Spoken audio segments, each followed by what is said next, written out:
যুক্তরাষ্ট্র এবং ইরানের মধ্যে যে চুক্তি হচ্ছে, সেই চুক্তিতে আসলে কি আছে, কিসের ভিত্তিতে সেই চুক্তি, সেটি ইরানের জ্যেষ্ঠ কর্মকর্তা প্রকাশ করেছেন। রয়টার্স সেটি রিপোর্ট করেছে। সেখানে বলা হচ্ছে, যুক্তরাষ্ট্রের সঙ্গে সমঝোতা স্মারকের চূড়ান্ত খসড়ায় তেহরানের পরমাণু কর্মসূচি, হরমুজ প্রণালী আবার খুলে দেওয়া এবং ইরানের উপর থেকে মার্কিন তেল নিষেধাজ্ঞা তুলে নেওয়ার মতো বিষয়গুলো অন্তর্ভুক্ত রয়েছে। ইরানের একজন জ্যেষ্ঠ কর্মকর্তা বার্তা সংস্থা রয়টার্সকে এসব তথ্য জানিয়েছেন। ওই কর্মকর্তা আরো বলছেন যে উভয় পক্ষ প্রাথমিক চুক্তি সই করার পর পরবর্তী 60 দিনের মধ্যে চূড়ান্ত চুক্তি নিয়ে আলোচনা হবে। চূড়ান্ত চুক্তি নিয়ে আলোচনা শুরু হবে। 7 দিনের মধ্যে শেষ করতে হবে বিষয়টা তা না, অর্থাৎ চূড়ান্ত চুক্তির জন্য আলোচনা শুরু করতে হবে 60 দিনের মধ্যে। তার মানে বোঝা যাচ্ছে বিষয়টা কিন্তু অনেকটা ঝুলে গেল। আমেরিকা যেমন চটজলদি একেবারে ইরানকে ধ্বংস করে তার পরমাণু কর্মসূচি গুলো একদম বন্ধ করে দেবে, এরকম যে ধারণা দেওয়া হচ্ছিল, এখন কিন্তু সেটার থেকে পিছিয়ে গেল। এবং এটা বলাই যায় যে ট্রাম্প অনেকটা যুদ্ধে জড়িয়ে সে যে ভুল করছিল, সেই ভুলের মাসুল দিল, যে ইরানকে কাবু করতে পারেনি। এখন কোনো রকমের মান সম্মান নিয়ে সে বের হয়ে আসতে পারলো, এইটুকু বলা যায়। ইরানের কর্মকর্তা বলছেন যে হরমুজ প্রণালী যেমন গুরুত্বপূর্ণ, সবচেয়ে এটার হরমুজ প্রণালী প্রাথমিক চুক্তির সঙ্গে সঙ্গে যে এই শুক্রবারে যে সই হবে, আর সাথে সাথে বাণিজ্যিক জাহাজের জন্য হরমুজ প্রণালী খুলে দেবে ইরান। অন্যদিকে ইরানের বন্দরগুলোর উপর থাকা যে নৌ অবরোধ তুলে নেবে যুক্তরাষ্ট্র, ইতিমধ্যে ঘোষণা হচ্ছে যে তারা তুলে নিছে। সমঝোতা স্মারক সই হওয়ার পরপরই মার্কিন অবরোধ প্রত্যাহারের প্রক্রিয়া শুরু হবে এবং 30 দিনের মধ্যে তা সম্পন্ন হবে, যেটা অলরেডি হচ্ছে। গুরুত্বপূর্ণ আরেকটা হচ্ছে যে একটি চূড়ান্ত চুক্তিতে পৌঁছানোর আগ পর্যন্ত ইরানের উপর নতুন কোনো নিষেধাজ্ঞা আরোপ না করতে রাজি হয়েছে যুক্তরাষ্ট্র। আর কোনো নিষেধাজ্ঞা দিতে পারবে না যুক্তরাষ্ট্র। চূড়ান্ত চুক্তির পর একটা নির্দিষ্ট সময়ের মধ্যে ইরানের উপর থাকা মার্কিন এবং জাতিসংঘের সব ধরনের নিষেধাজ্ঞা প্রত্যাহার করা হবে। অর্থাৎ একেবারে যে বলা যায় যে একদম পৃথিবী থেকে বিচ্ছিন্ন করে ফেলছিল ইরানকে, সেই ধরনের নিষেধাজ্ঞা দিয়ে, কালাকানুন দিয়ে সেগুলো প্রত্যাহার করবে আমেরিকা এবং জাতিসংঘ বোধ।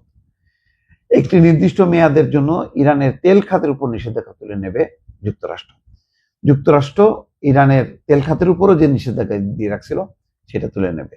এর ফলে তেহরান তেল বিক্রি এবং রাজস্ব সংগ্রহ করতে পারবে। যে কোনো দেশের কাছে সে তেল বিক্রি করতে পারবে এবং টাকা ইনকাম করতে পারবে।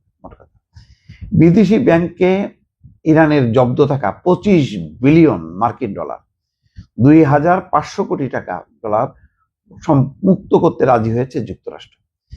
সরাসরি নগদ অর্থ স্থানান্তর, আঞ্চলিক দেশগুলোর সহযোগিতা এবং নির্দিষ্ট পরিমাণ তহবিলের মাধ্যমে এই অর্থ ছাড় করা হবে। ইতিমধ্যে দেখেছেন যে সংযুক্ত আরব আমিরাত কিন্তু তার দেশে থাকা প্রায় 20 বিলিয়ন সম্ভবত, তার মধ্যে 10 বিলিয়ন প্রাথমিকভাবে দেবে। ইতিমধ্যে 3 বিলিয়ন তারা দিয়ে দিয়েছে এবং শর্ত হলো এই যে ইরান সংযুক্ত আরব আমিরাতে আর হামলা চালাবে না।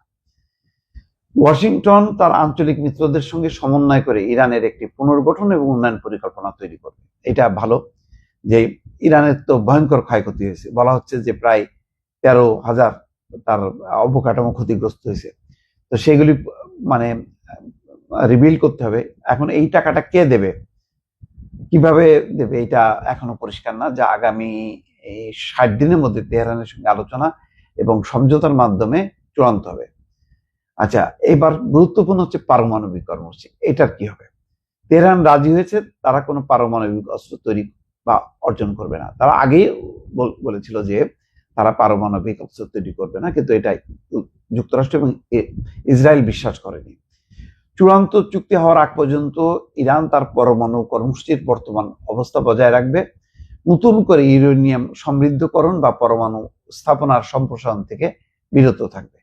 অর্থাৎ চূড়ান্ত চুক্তির আগ পর্যন্ত এখন যে অবস্থা আছে সেই অবস্থায় বন্ধ থাকবে।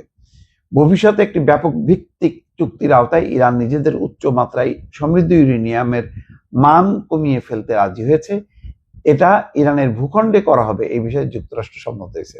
দেখছেন, সব ইউরেনিয়াম নিয়ে আসবে যুক্তরাষ্ট্রে, তারপর যুক্তরাষ্ট্র ধ্বংস করবে। না, সেটা কিন্তু আপোষ করেনি ইরান শেষ পর্যন্ত। প্রস্তাবিত সমঝোতা স্মারক স্বাক্ষরের 60 দিনের মধ্যে ইরানের পারমাণবিক কর্মসূচি, ইউরেনিয়াম সমৃদ্ধকরণ কার্যক্রম এবং উচ্চ মাত্রায় সমৃদ্ধ ইউরেনিয়ামের মজুদ ব্যবস্থাপনার কৌশল নিয়ে আলোচনা করা হবে এবং চূড়ান্ত চুক্তিতে তা অন্তর্ভুক্ত করা হবে। দেখেন, এই যে 28শে ফেব্রুয়ারি যে হামলা চালালো, তার আগ পর্যন্ত কিন্তু এই পারমাণবিক কর্মসূচি নিয়েই কিন্তু আলোচনা চলছিল। হঠাৎ করে মানে কেন নেতানিয়াহুর ট্রাপে পা দিল মানে ডোনাল্ড ট্রাম্প এবং যুদ্ধ শুরু করলো, এটা এখনো বোঝা যাচ্ছে না। তো যাই হোক, আবার কিন্তু সেই জায়গায় ফিরে আসতেছে। মাঝখানে কি হলো?